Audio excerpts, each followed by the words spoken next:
Hola, ¿qué tal amigos y estudiantes? Bienvenidos a esta semana 25 de tributación de segundo de bachillerato. Y en esta semana tenemos un nuevo tema acerca del impuesto a la renta. Veamos qué nos trae esta nueva semana, ¿ok? ¿Qué es el impuesto a la renta? Es el impuesto que grava las rentas o los ingresos que obtengan las personas naturales, las asociaciones indivisas y las sociedades, sean estas nacionales o extranjeras, de acuerdo a lo que se dispone en la ley. Y el ejercicio impositivo comprende desde el 1 de enero hasta el 31 de diciembre. Es decir, en todo ese periodo, los ingresos que ha tenido los que acabamos de mencionar hace un momento. ¿Cuál es el objeto del impuesto? Es establecer el impuesto a la renta global que obtengan las personas naturales, como usted y como yo, las asociaciones indivisas y las sociedades nacionales o extranjeras, de acuerdo a lo que se dispone en la ley. Y para calcular ese impuesto a la renta que debe pagar un contribuyente, se debe considerar lo siguiente: de la totalidad de los ingresos grabados se restará ¿qué cosa? Las devoluciones, los descuentos, costos, gastos y deducciones imputables a tales ingresos. A este resultado lo llamaremos la base imponible. En otra semana estaremos viendo el tema de las deducciones, ¿ok? Un tema un poquito más extenso. Para efectos de este impuesto se considera la renta, ¿ok? Los ingresos de fuente ecuatoriana obtenidos a título gratuito o a título oneroso proveniente del trabajo, del capital o de ambas fuentes, consistentes en dinero, especie o servicio. Y también que se considera para este impuesto los ingresos obtenidos en el exterior por personas naturales domiciliadas en el país o por sociedades nacionales, de conformidad con lo dispuesto en el artículo 98 de esta ley. ¿Cuál ley? La Ley Orgánica de Régimen Tributario Interno. Ok, los ingresos de fuente ecuatoriana y de fuente extranjera pues se consideran las siguientes según el artículo 8 de la Ley de Régimen Tributario Interno, ¿ok? Y vamos a ver las siguientes. Tenemos número 1, los que perciban los ecuatorianos y extranjeros por actividades laborales, es decir, que desarrollan actividades de trabajo aquí en nuestro país, los profesionales, comerciales, industriales, agropecuarios, mineras, de servicio y de otros de carácter económico realizadas en el territorio ecuatoriano, es decir, nuestro país.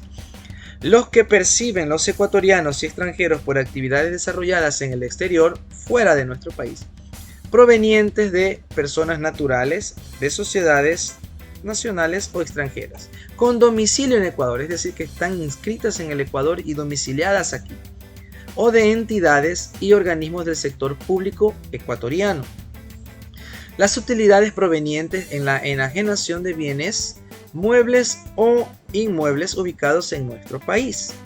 Los beneficios o regalías de cualquier naturaleza provenientes de los derechos de autor, así como de la propiedad industrial, tales como patentes, marcas, modelos industriales, nombres comerciales y transferencia de tecnología.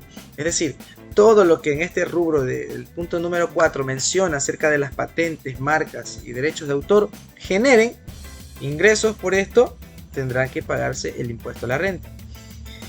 Las utilidades y dividendos distribuidos por sociedades constituidas o establecidas en el país. Los provenientes de las exportaciones realizadas por personas naturales o sociedades nacionales o extranjeras con domicilio o establecimiento permanente en el Ecuador, sea que se efectúen directa o mediante agentes especiales, comisionistas, sucursales, filiales o representantes en cualquier naturaleza. 7.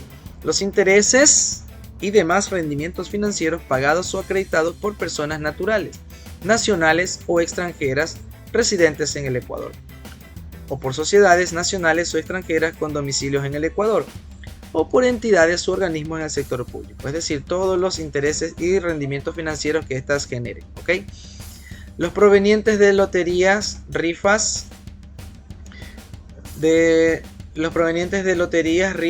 apuestas y similares promovidas en el Ecuador, ¿ok? Todos aquellos que generen esos tipos de actividades.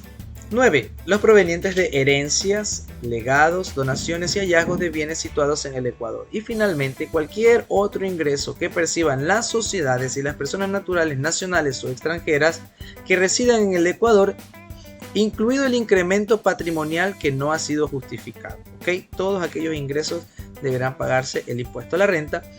Para los efectos de esta ley, se entiende como establecimiento permanente de una empresa extranjera todo lugar o centro fijo ubicado dentro del territorio nacional en el que una sociedad extranjera efectúe todas sus actividades o partes de ella. ¿Okay? Es decir, están aquí domiciliadas y realizan actividades económicas aquí, así sea del exterior. Y para poder reforzar este tema, usted puede ir a este link donde va a revisar el artículo 8 de la Ley Orgánica de Régimen Tributario Interno. ¿Okay? Para esta semana, las actividades que deben de realizar ustedes, estimados estudiantes, son las siguientes. Van a identificar por medio de una X si el enunciado corresponde a ingresos gravables para el cálculo del impuesto a la renta. ¿Ok? Aquí ya lo tenemos. Aquí están los ingresos. Aquí vamos a marcar sí o no. Tenemos A, las utilidades y dividendos distribuidos por sociedades constituidas y establecidas en el país, según lo que acabamos de ver, sí graban, son ingresos gravables. B, los intereses percibidos por personas naturales por sus depósitos de ahorro a la vista pagados por entidades del sistema financiero del país. En ese caso no grabaría este ingreso para el impuesto a la renta. C, los provenientes de las exportaciones realizadas por personas naturales o sociedades nacionales o extranjeras con domicilio o establecimiento permanente en el Ecuador. Estos sí graban, son ingresos gravables. D, los de las instituciones de carácter privado sin fines de lucro, legalmente constituidas, definidas como tales en el reglamento, siempre que sus bienes e ingresos se destinen a sus fines específicos y solamente en la parte que se invierta directamente. Eso no va a gravar el impuesto a la renta. Los intereses y demás rendimientos financieros pagados o acreditados por personas naturales, nacionales o extranjeras residentes en el Ecuador o por sociedades nacionales o extranjeras con domicilio en el Ecuador o por entidades u organismos del sector público. En este caso, como lo hemos visto, los intereses y rendimientos financieros sí van a gravar estos ingresos. F. Los ingresos percibidos por personas mayores de 65 años no van a gravar esos ingresos. Los obtenidos por personas con discapacidad debidamente calificados por el organismo competente tampoco van a gravar el impuesto a la renta. Eso ha sido todo por esta semana, estimados estudiantes. La próxima semana volveremos con más contenido acerca de este impuesto y vamos a profundizar un poquito más. ¿Ok? Gracias por ver este video y por estar en esta clase. Cuídense mucho, estimados estudiantes y amigos. Nos veremos en la siguiente clase.